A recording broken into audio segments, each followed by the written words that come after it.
Welcome back to the leading edge of integrative mental health. I'm your host, Lisa Dale Miller.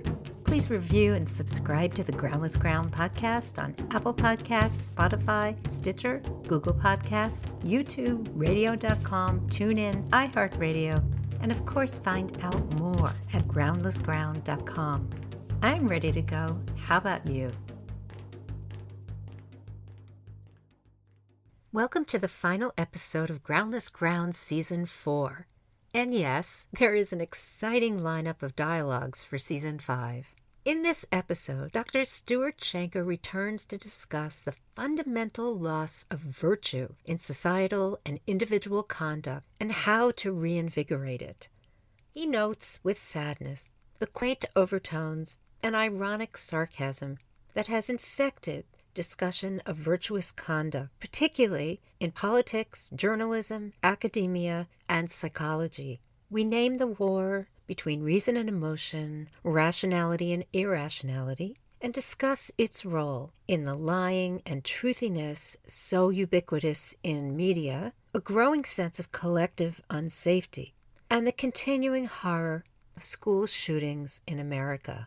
Throughout, we share solutions for restoring ethical human values so critical for well-being and wholesome relationships. Happy and healthy New Year to every Groundless Ground listener and all beings residing on our planet. Stuart Shanker, we get to have more time together. I'm so happy. Me too. We both decided that virtue and ethics need airtime. And who better than you, particularly since virtue and ethics is something that you highlighted and covered quite extensively in your book, Reframed.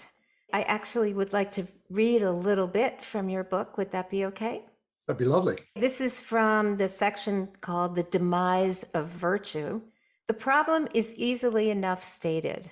Virtue is taking a beating. The very word has taken on the same sort of quaint overtones that cling to terms like chivalry or honor. We are no nearer to the realization of virtue than Aristotle got. To be virtuous is to act in ways described as righteous, honest, humble, ethical, compassionate. To be rational is to be logical, judicious, thoughtful. In the matter of rescuing virtue, hope is everything. Pride, joy, gratitude, and love may be the foundation stones of virtue, but they are all embedded in hope. So that was an amalgamation of some key statements made in that section of your book. You know, what sparked all that off was someone sent me a book called Evil by Design. Thought, this is great. Someone's going to be addressing exactly what you just read about, the reasons why virtue's in demise. But it wasn't that at all. And in fact, it's a book written for entrepreneurs. The point that he makes is that virtue it's just a social convention. It's a cultural bias that we've inherited, and it gets in the way of sales. Because, for example, people don't like feeling that they're being a spendthrift or that they're overindulging themselves. We have all of these, what he describes as antiquated views about virtue, which get in the way of selling as many products as we possibly can. But the point is, it's not simply that we're seeing a decline of virtue. We're seeing an actual attack on virtue, and we're seeing philosophy evolving, which celebrates, I can do anything if it makes me a profit or if it gets me power. And that's the anti-virtue times in which we're living. If we know anything from history, we know that societies cannot survive without virtue. Aristotle got that right. And so this isn't just, isn't this an interesting issue? We can debate it. I think our survival hinges on recovering that sense of duty, that sense of justice tempered by compassion that makes living in society not only possible, but enriching. That's why that chapter is really the last chapter of the book. You know, I have trouble with the idea that virtue is a construct of Western philosophy. And the reason I have trouble with this is because down through human history, Yes, virtue has been an evolving part of our superpower, which is yes, banding together. yes. I would have to say the historical Buddha is probably the greatest example of someone who so thoroughly embraced and communicated ethical conduct as the core of awakening over 2,600 years ago in a part of the world that had absolutely nothing to do with white people. I think we could pretty much throw out the idea that this is a convention when this is actually part of our survival skill set as a species. Would you agree? I would. I agree completely. Let me mention a book by a buddy of mine called Mike Tomasello. Mike wrote a book about culture, and his basic argument is that our species, going back now, let's say 3 million years, when we started to evolve as humans, could never have survived had virtue not been the cement that held these groups together. It got increasingly complex or refined by different cultures. But what we all share as a human species is that without it, the group loses its coherence, loses its sense of belongingness. There's a really interesting book called Mountain People, in which an anthropologist studied a culture that had completely lost all sense of virtue. The culture just collapses. It just, hope is always within our reach. This isn't just some sort of utopian dream. It is something that each of us as an individual or as the member of a group can achieve. Now with self-reg, what we're trying to do is lay out a pathway for that. But these are deep insights that in the current climate are forgotten or at least under attack. So I think it might be good for us to list some qualities or characteristics of virtue. My short list would be reason, Yep. restraint, goodness, fairness, truth, generosity, and selflessness. So each one of those is wonderful. What we do in self-reg is we're always asking why. You can pick any one of those that you want. Instead of making some sort of moralistic judgment that this person is a narcissist or this person is an egoist or whatever, what we want to know is why don't they feel whatever it is that you've described, whatever the one is from the list? Why don't they feel that shared sense of humanity? And more importantly, for all the work we do with kids, why, when I'm working with a kid, does this kid start to bully or does this kid become aggressive or mean or whatever? And historically, we've looked at this as really a matter of choice. And by historically, I mean biblically. The story of Cain and Abel is a story about the choice that Cain makes. He is told by God, sin is crouching by your door. And yet he ignores that voice and chooses evil. So we've had this idea that this is a matter of making evil choices. And what we have to do is educate the child to make the right choices, to make the virtuous choices, to become a virtuous human being. And that means that it's through education, whether it's setting an example or through punishment. That's how we teach these values. But we noticed something in our clinic really, really early on. So we had this one kid, and he was basically sent to clinic because he was hitting, shouting, throwing stuff. The more he did it, the more his teachers were fed up with this kid. In fact, what they wanted to use a little guy, and they wanted to kick him out of school already. But what we saw was just a little guy, just a little human being. And what we wanted to know was what was blocking his awareness of what another kid was feeling, whatever. We did some brain imaging, and there's a little part of the brain that we look at, and it has two sides. It has a blue side and a red side. When you're using imaging, those are the colors we use. And when it's red, and this is called anterior cingulate cortex, one side of it lies against the reason side, and one side of it lies against the emotion side, the limbic system. So it's got this, what are called the ventral and the dorsal sides. When we imaged him, it was all red. And that told us that the limbic system, these deep, ancient, primitive emotions, they were running the show. and there was hardly any blue at all. The prefrontal had basically shut down. And so we began to work on figuring out what are the stresses that this child is under. This child was under many different physiological stresses, sensory stresses. And what was fascinating was as the child's stress load came down over time, and this we're talking months, it got more and more blue. And by the end of treatment, it was all blue. The reasoning side had taken over. The inhibition side had taken over. It had nothing to do with choice. He wasn't choosing to be bad. He wasn't choosing to be violent or whatever. What was happening was these aggressive impulses were running the show because he was overstressed, because his alarm was constantly going. And by reducing his stress load, we could open the channel so that he begin to understand what somebody else was feeling, begin to have that limbic resonance. That's how we look at this. What we look at this for all 7 of your criteria, we look at what is blocking that. It's not a cognitive thing. It's not I'm choosing this. There is something blocking it. And it's always stress. And it could be very complex. What's causing the stress? It could be a very complicated stress load. So what we're looking for is, especially with the child, but with anyone, we're looking at getting rid of that blockage so that these lines are open, so that the elements of virtue can begin to develop. There's a lot there. What's really fascinating to me, you use the term limbic resonance. I think most people would say, well, the old reptilian slash limbic brain really gets in the way of a human having any of the 7 qualities, particularly things like restraint. Pop psychology view of the way the brain works, we don't actually include networking at all. People just think of these brain areas as these separate things.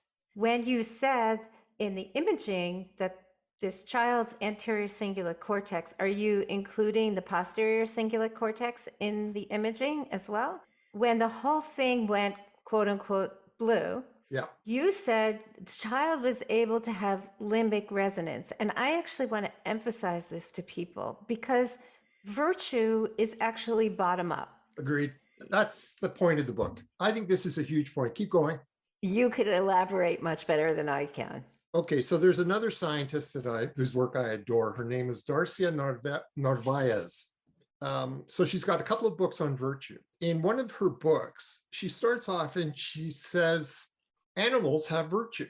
Yes, they do. But it's a bottom-up view of virtue. She calls it the evolved developmental niche. But the idea is that virtue grows, develops through warm, interactive caregiving, and then that generalizes to how you deal with the other members of your group. Her point is that there's a sort of foundation for virtue. And this is the argument of Reframe. That foundation is limbic resonance. Let me spend a second on what I mean by limbic resonance. Limbic resonance comes before empathy. Empathy grows out of limbic resonance. So when we study babies, I can't remember if you and I talked about this, but in the first 2 months of life, the baby, we refer to it as a fetus outside the womb. So it's a very reflexive thing. But around the age of 2 months, the baby starts to transition to becoming an infant, meaning an intentional being, someone who recognizes mommy, takes, that first meaningful smile. When we're studying this, primary caregiver is regulating the baby's physiology, which the baby can't do for themselves yet, through this wireless brain connection. This limbic system in the caregiver hooks up to the baby's limbic system. The caregiver literally feels what the baby is feeling. Now we flip this. The baby literally feels what the caregiver is feeling. And so we see little babies doing things which are quite remarkable, comforting a caregiver when the caregiver's in distress, stroking the caregiver, smiling, trying to cheer up. This is the whole point of Tronic still face, right? The baby responds at 8 months, trying to cheer up mommy, get her to smile again. Alan Shore has been very good on this. This connection between brain to brain, where the infant is feeling their feelings, feeling their mood, feeling their emotions. When we started to work with older children that did not feel empathy, what we found was that their limbic resonance was blocked. And so then we got to figure out, okay, so now what's blocking it? And what's blocking it is stress basically was shutting down. And the stress is multifaceted. The hardest lesson in all this is suppose I've got a little kid now. She's 1 year old, is overstressed, is in distress. Well, the last thing I'm going to do is explain to her Anything. She's anything. 1 year old. I once had a dad say to me, all upset because the 9-month-old had bit mummy and he wanted to know if his son was going to become a violent offender. Yeah, and it was just a stress behavior. Okay, so what are you going to do when that 1 year old is in distress? Well, you soothe. We've had case after case where we come in and I've got a 13-year-old and the kid is at the level of that 1 year old. How one case, he was in trouble and the vice principal and everybody's crowding around. They're shouting at him and they're explaining what the consequences are if he keeps on doing this. And he just keeps repeating, I don't care, I don't care, I don't care, which makes everybody nuts. He just wants to escape. And what we did was everybody stopped talking. He had shut down the parts of the brain that process anything. Let's turn off the alarm. Let's get him back where he can actually hear what we say. Whatever it was that he had done and what he had done when he was 13 years old, it was relatively innocuous. We'll talk about it at another time when he's capable. Connection between us and him, between the adult and him, was blocked. He felt threatened. He felt like an animal. So let's get that connection going again. Let's make him feel us. And if what we're worried about is that he won't develop virtue or righteousness or selflessness or whatever, the first thing that has to do is you have to turn off the kid's alarm. That kid has to feel safe and secure. And that's only going to happen when we reestablish our human connection with him. And that's missing all the time. I actually think a great example. This week was a terrible week in America, You guys had a hard week. but a 15-year-old in Michigan Yes. with a weapon. I think most people, if they heard me say, that is a 15-year-old who has no basic safety in the world, they would tell me I'm nuts. Well, they better listen to you. A child who has probably never felt settled or safe and therefore has never had the ability to really connect with other humans and feel as though he's part of something. Because when humans, like other mammals, Yes. feel a part Yes. of something, Yes. they show up for their brethren. I'm sure you know about the 2013 study with rats. Even a rat knows that if his brethren rat is Yes. struggling in water next to him, he's not Yes. going to go for the treat. He's going to go through the chute, rescue the rat, bring the rat into the dry compartment, and then get the treat. Yes, it was staggering. And I love what you just said. And by the way, we have many, many studies in primatology telling us the same thing.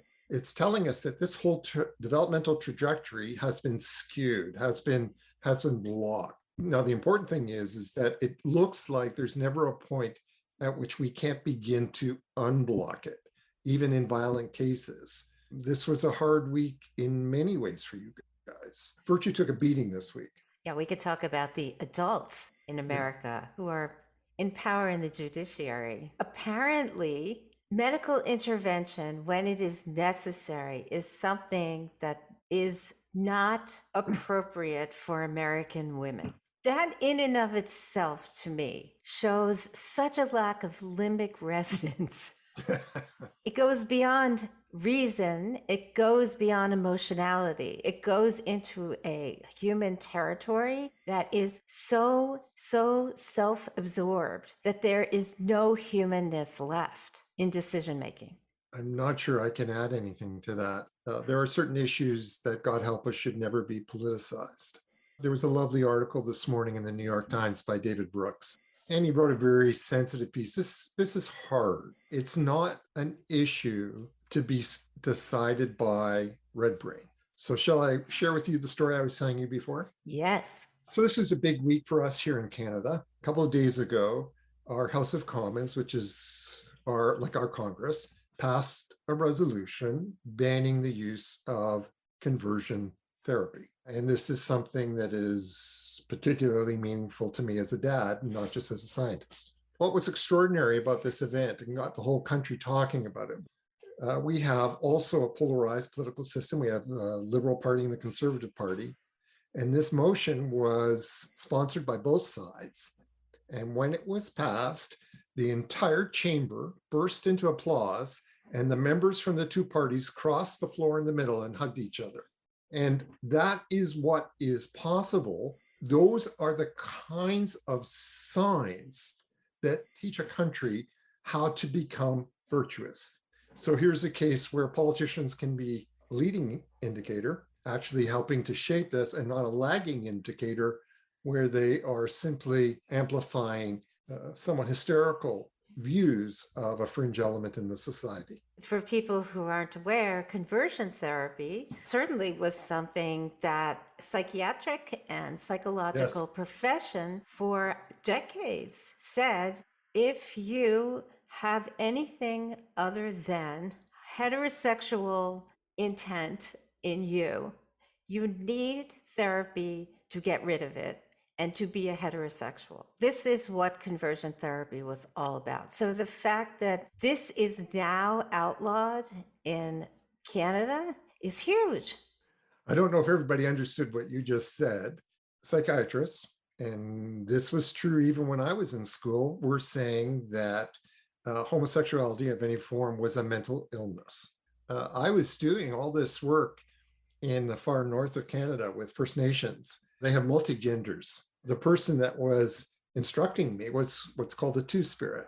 And I came back to hearing this, and I was thinking, how can I, as a professional, possibly help someone to become healthy and to become virtuous if I cannot hear them and if I deny them any voice?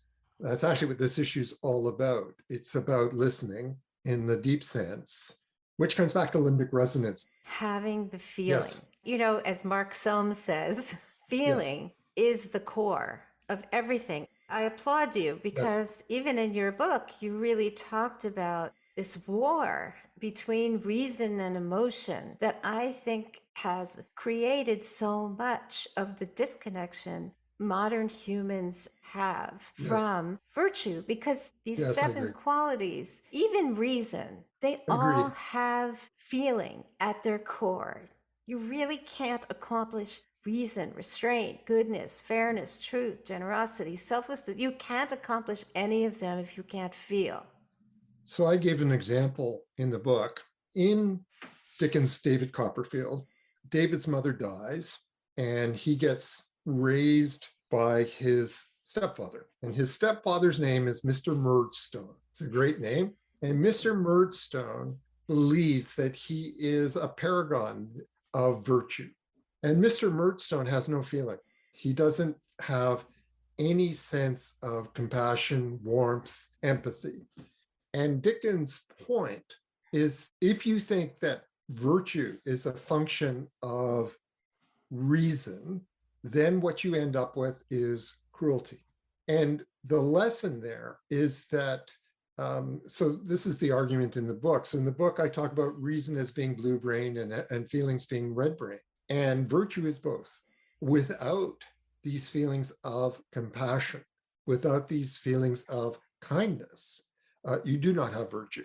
You know, I kind of want to turn the lens on my profession. I think a lot of what's happened in this effort to take people away from people has been because of the zeitgeist that's been created by Western psychology. I decided I would look around at some of the writings on ethics for psychotherapy and psychology. Everybody comes up with Beauchamp and Childress from 1979, who identified 4 principles at the core of ethical reasoning in healthcare. And you will not be surprised that the very first ethical principle is autonomy, which pretty much says everything. The other ones are justice, beneficence, and non-malfeasance, or non-harming, which is a better word, I think.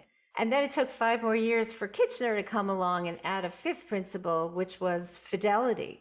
So I thought we would have a little conversation, first of all, about the role of placing autonomy as the very first principle of when someone comes to you in distress, that your very first ethical responsibility to them is autonomy. I'm giving a webinar next month on stress. Mark Jackson wrote a book, really good book called The Age of Stress. It's a summary. They all make the same point. And the point, and now we're going back 70s, 80s, 90s. And the point they made was, look, we're all stressed. And what distinguishes the successful person from the non-successful person is their character, their personality. So what kind of person they are, do they succumb to stress or do they vanquish stress? And everything we know about developmental psych tells us what a crock that is. Okay, so let's go back to the example I gave you. Okay, so I'm working with a little kid. This little kid, 1 year old, 2 years old, the kid's overstressed. He's hungry and tired and been too much noise around.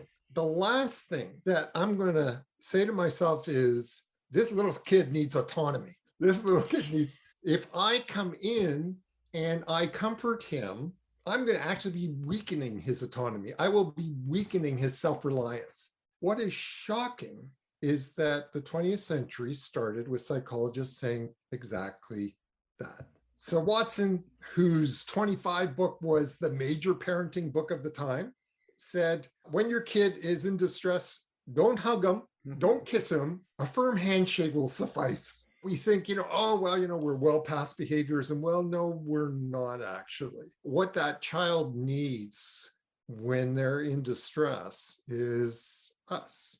Is that safety and security that comes from the hug, from the gentle touch, whatever. And that's what ethics needs. And that's the whole point that you were making about its bottom up. If I want a child to develop that sense of, justice tempered by compassion, that will not happen if that child doesn't grow up feeling safe and secure and loved and seen and listened to. And this was the point that you made when you were talking about the 15-year-old. Here was a boy who did not have this at the core of his personality. This is not something that happened over the weekend. This is something that happened over 15 years. And the scary part is that it's happening to a whole generation of 15-year-olds. And they will manifest in different ways. They might manifest by shutting down. They may manifest by having an addiction problem, whatever. The first step is human connection, is the relationship. Then everything else changes. Yeah, that's really interesting though, right? If you put relationality as the first ethical principle in healthcare, that would radically change not only the healthcare itself, but the way healthcare is delivered, particularly in America, where it's hardly delivered, unless you happen to be in a privileged class where you can have access. So there was a study done in Denmark or Sweden, I can't remember which, and it was a nursing home with a very high incidence of medical problems. Everyone was essentially living alone, giving them these wonderful little flats, and they have a TV, whatever. And so what they did was they began building up relationships, and they did it they brought teenagers in, started have activities to promote friendship. And what they found, the medical issues drop way down. I want to feel that bond of humanness with every single human that I encounter, with the person at the post office, with whatever, understanding that we need each other. It is being, unfortunately, cultivated, exacerbated, deliberately cultivated by people who see this as a way of securing political power. It's true. When they were trying to get Americans to stop smoking, that was a huge success story in America. And it started with the Surgeon General's report in 1964, which was the first time. So we had all this information coming out telling consumers, it was consumers that were the driver. It wasn't, the tobacco companies, what they did was They hired a PR firm. They went out and they got doctors and actors to say, this is just correlational. It's just statistical. There's nothing to show us that it's actually harmful. But they lost. And what turned the tide in smoking in America? People didn't like being manipulated. It was when they showed them the amount of manipulation that's going on. This was done knowingly.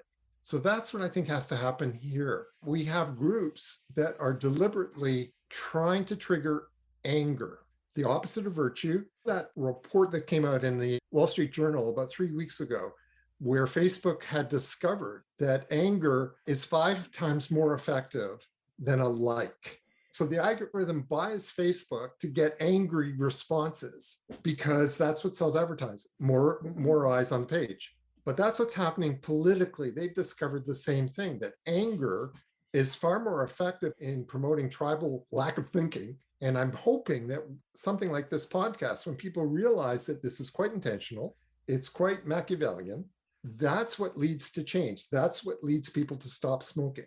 We see the harm that's happening. And so what we're trying to do is empower people. It's a very simple thing. We get a huge burst of energy from anger, way more than we get from compassion. Well, that could be debated neuroscientifically, actually. The kind of anger I think you're talking about is not anger that arises naturally in bodily emotion. So I feel the kind of anger you're talking about would actually be aversion and not anger. You are quite right. And I'm talking about some work that Jaak Panksepp did. Okay. And so this is the rage circuit. So the rage circuit is deep in the limbic system and in the midbrain. So this circuit triggers the release of adrenaline, noradrenaline, and dopamine. What you're talking about now, the point that you're making, and you're right, is that anger, as we think of the emotion, there's something we're angry at, something we're angry about, that there's a cognitive element. But what he's talking about is something underlying that, what he calls a primitive affect circuit. So this is a very deep part of the brain that is easily triggered by restraint. And the restraint can be physical, the restraint can be verbal, the restraint can be someone saying that we're going to mandate vaccination. This is great. You're using the word restraint. We used that before, or at least I did, in the list. So these are 2 different kinds of restraint. You're talking about thwarting, and restraint is talking about an internal sense of choice about what is wholesome and appropriate. Agreed. What Panksepp found, so we have these 2 circuits, and these are deep inside the brain. One is called the seeking circuit, and that circuit is triggered by dopamine. Okay, so you trigger a little shot. Dopamine gives us its own form of energy. He calls it psychic energy. If that seeking system deep, deep, deep inside the brain is thwarted, it triggers the rage system, what we call beneath the threshold of conscious awareness. We don't even know it's triggered. And what happens when it's triggered is our heart goes up, our breathing goes up, and we're ready to irrationally, i.e., without reason, attack. If I'm meeting with someone that's in that state, I had an experience of this just the other day where I was talking about vaccination. One of the people that I was talking to went into a rage circuit. At that point, there was nothing I could say that would have stopped this, because you cannot reason with the subcortex. But I wanted to be able to reason. I had to turn off that limbic response. I had to turn off that rage circuit. And that meant I had to stop being a threat. Became very quiet, lowered my voice, and just waited it out. Didn't take very long. And then we can start again. I love the Facebook example because it's very illustrative of something I don't think that psychology recognizes yet. We're starting to get there because there's more than enough of this research starting to come out. But on the street, psychotherapist just doesn't have any idea about the things we're discussing. When Facebook favors material that's going to be salient, which is essentially what they're doing, anything that gives rise to fearfulness will be salient. And then the other aspect, something that gives rise to something that makes you feel good. Okay, so let's say you're an anti vaxxer. Facebook feeds you this thread full of angry commentary on the vaccine, and it's all in favor of anti vaxxing. What's really happening here is the first thing you might feel is pride. And the second thing I think that gets really affectively sticky, the thing that makes this content so pleasurable and sticky, is the sweet sensation of self righteousness. See, I'm right. And this has nothing to do with these underlying subcortical basic emotions that humans have. To me, these are the things that live in an area surrounded by innate reification of identity and who I am and what I believe. This to me is probably the poison that America is suffering from more than anything. This cult of fixation on I'm right with absolutely no reason, with no virtue. It's just ego reification, pure and simple. What you just did is very cool. First point on your list was autonomy, not shared sense of identity, communal good or communal welfare. And the story you just told is what happens when autonomy becomes unchained from a shared sense of harmony. So then the question becomes, how do we reestablish that sense of shared humanity? That's very much the problematic that I was trying to write about. And my own feeling was the very first thing we have to do is we have to lower the stress temperature. If that sense of autonomy is a sort of maladaptive ego defense, there's too much stress in your life. And so this is a way of trying to deal with all that stress, trying to block it all out. Then the question I want to ask is, why is there so much damn stress in the country? What are the stresses that we can begin to mitigate? Okay, so I've been very, very stressed the last couple of weeks. And I think, as I shared with you in our first session, I meditate a lot. And meditation wasn't doing it for me. It wasn't bringing me back down. I have a lot of other ways that I give people very often because that's true. And so what I did was I mentioned to my wife that I'm having a little trouble here. And what she did was she stroked my arm. It just brought my anxiety, my tension way down. And what I realized was, here I am, Dr. Self-Reg. I can't do it on my own. And I'll go a step further. And you just said something that I think is huge. So you said you have a lot of ways that you give your patients or your clients. Your clients are like the child who can't do it on their own. And they come to you because it feels better, because it feels good. It's a real shame that there are people that need this. And if I go out and tell them, well, what you need to do, is count to 10. And I mean, seriously. Sorry. Or if it's a kid. Count to 10 with gritted teeth, top down, just doesn't work in these cases. And what's real sad is that there are things that work. Yes, of course. And they're so simple. And I love the fact that your wife is so brilliant. As we've graduated now, she bought me one of those egg whisker things for your head. Oh, yeah. Well, that's magic. But it's really important for people to understand that even though you and I are smiling at each other, we are actually agreeing that there's something in the sensational experience. Yes. Recognizing that your organism is very smart. Yes. It is much smarter than this little teeny ego that we walk around with that thinks it runs the show, but honestly doesn't run much of anything at all. Yes. And this little organism is not autonomous, wasn't biologically designed to be autonomous. Correct. In fact, the way our organism is wired up in and of itself, there is no autonomy. Right.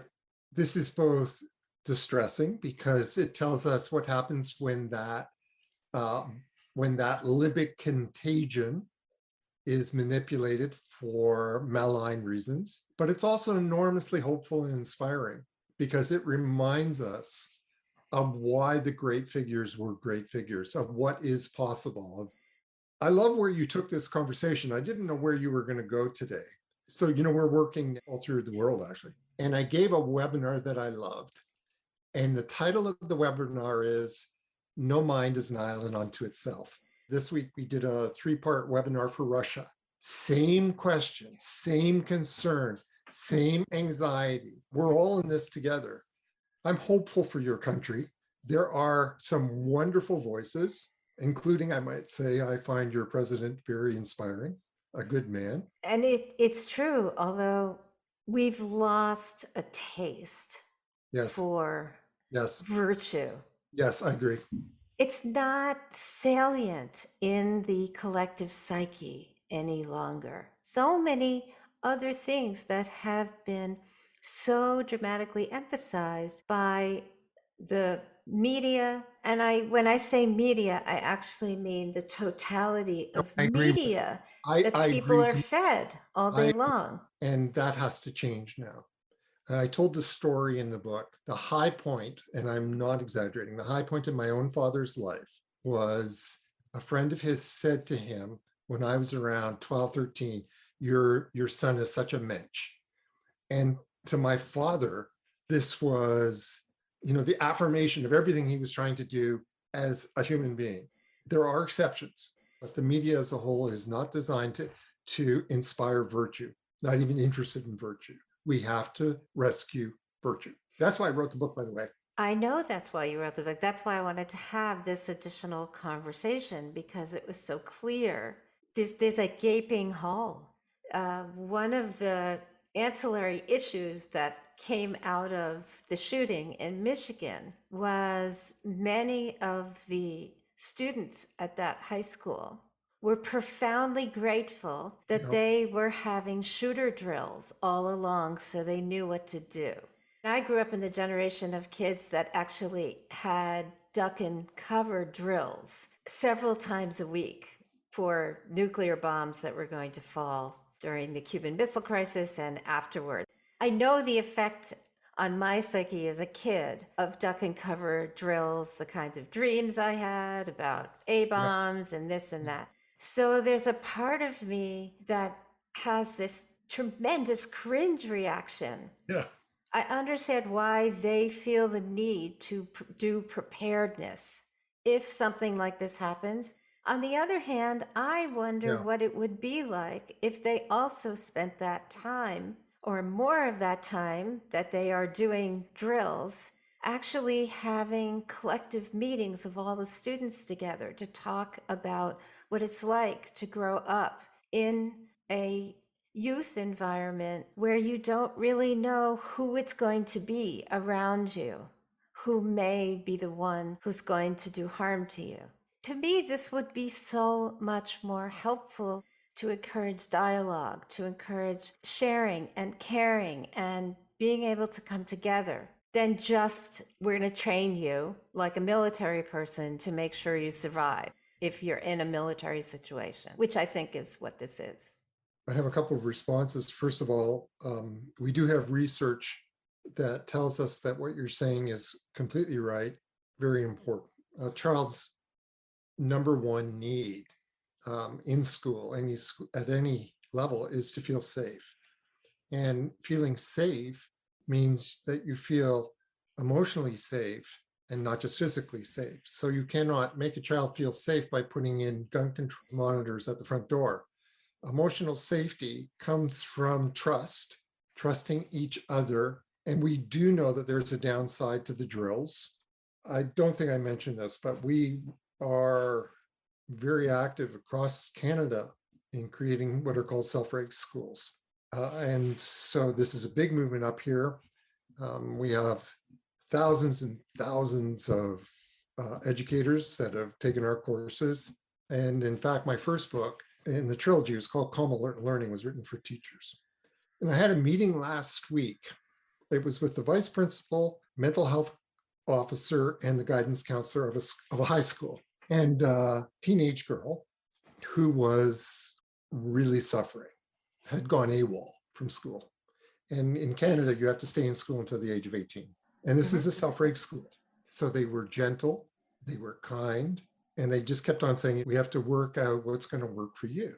What can make you feel safe coming back to school? Then they said to the kid, well, what would you like to study? And the kid said, building. It was a girl, a trans kid. Mhm. I want to learn building. Say, well, we have this program called Sticks. And you go onto a construction site and you get your course credit.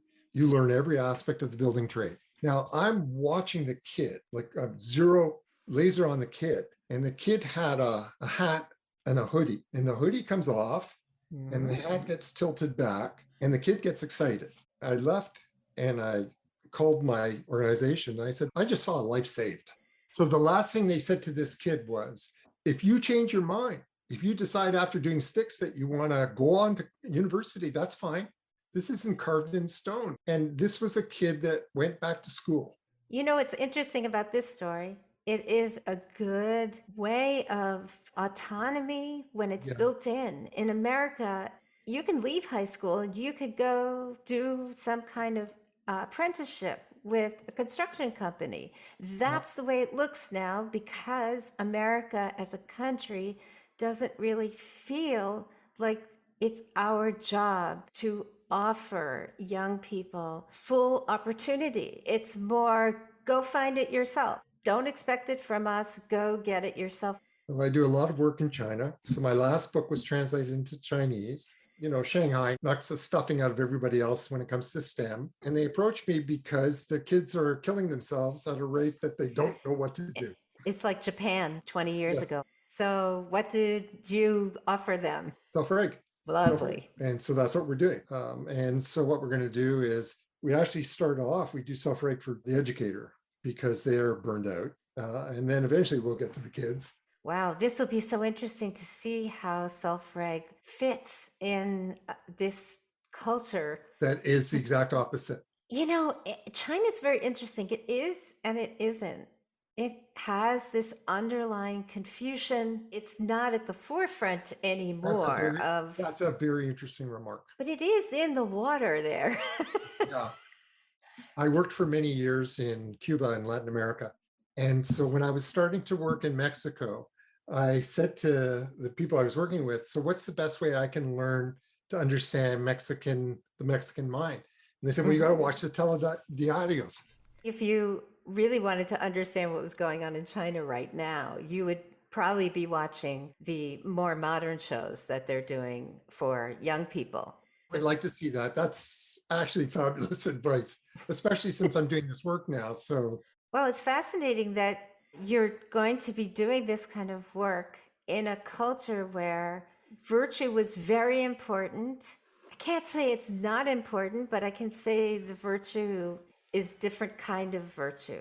So is there anything you think we should talk about in terms of virtue that we haven't said? okay, so we have various aphorisms that really sum up our organization. And our most important one is there's no such thing as a bad kid. And I said that one day because I was working in the far north of Western Canada, and the superintendent was telling me I was in a grade 3 class. And he said to me, 80% of these children are going to end up in the justice system. And this horrified me because I saw this beautiful class of 10-year-old smiling, happy faces. And that should never happen. One of the big goals of that book, of Reframed, is to attack this whole idea of genetic determinism. Children are not born bad. They're not even born stupid. They're just kids. We can make them bad. We can reinforce self-destructive and then destructive behaviors, or we can help them find a path that will lead them to a meaningful life and a life full of meaning. So that's my goal. The deepest conviction is that we can do this for every single child, for every single family.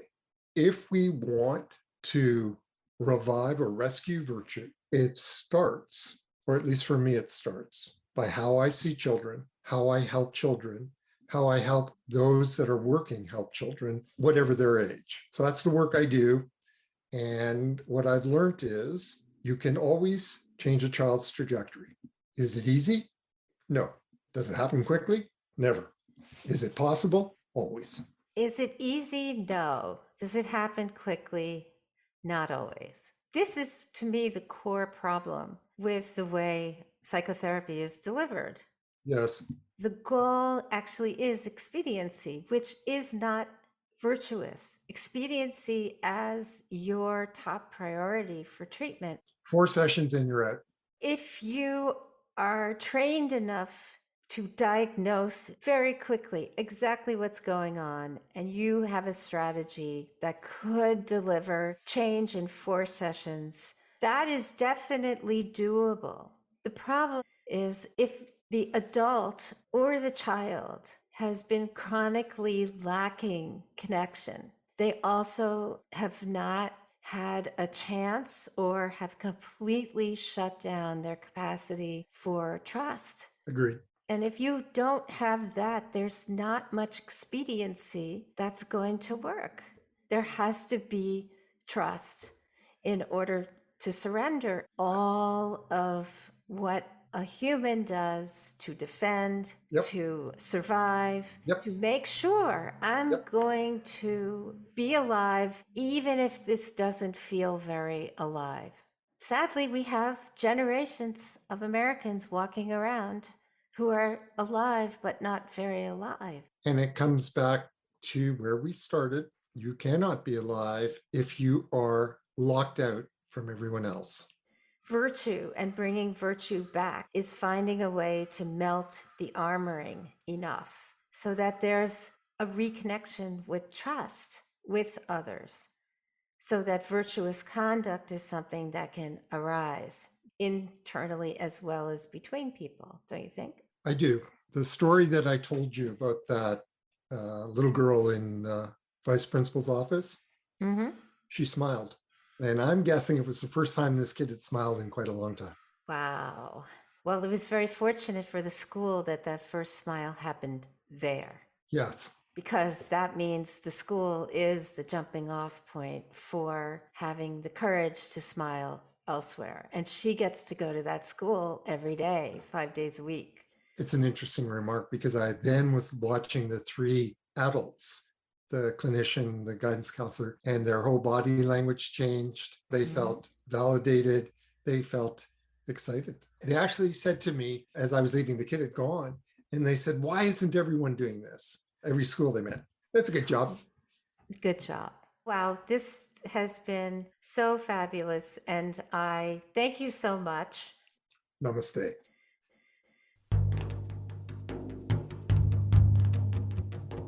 Thanks for listening to today's show. To get in touch, please visit groundlessground.com. Let's dedicate our efforts to the healing of our planet and all its inhabitants. See you next time on the Groundless Ground.